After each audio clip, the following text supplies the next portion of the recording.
Qo'qonliklar Chirfov Schoolga qanaqa borishadi? Videoni oxirigacha ko'rib bizga obuna bo'lib qo'ying, hozir bilib olasiz. Kosmonavt chorrahasidan Ximgaradok yo'nalishi tomon yuramiz.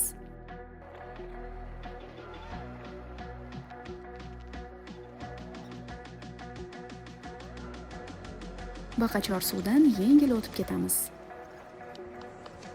Ashurqul mergandan ham o'tamiz. Mingtut ko'prigidan ham o'tamiz.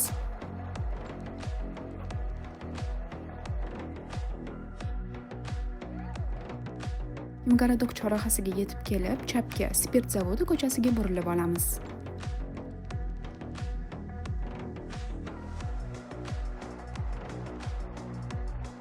Spirt zavodidan o'tganimizda Erkin zona direksiya chorrahasidan o'ng tomonga burilib olamiz. Shaffof metan zapravkasidan o'tib, chapga Kottej ko'chasiga burilamiz.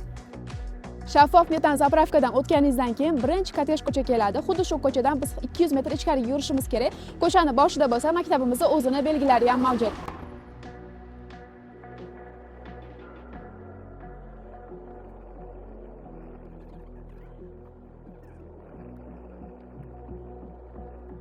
Maktabimiz Orzu ko'chasi shundoqqina domlarning orasida joylashgan bo'lib, ikkinchi uy. Barchangizni maktabimizda kutib qolamiz.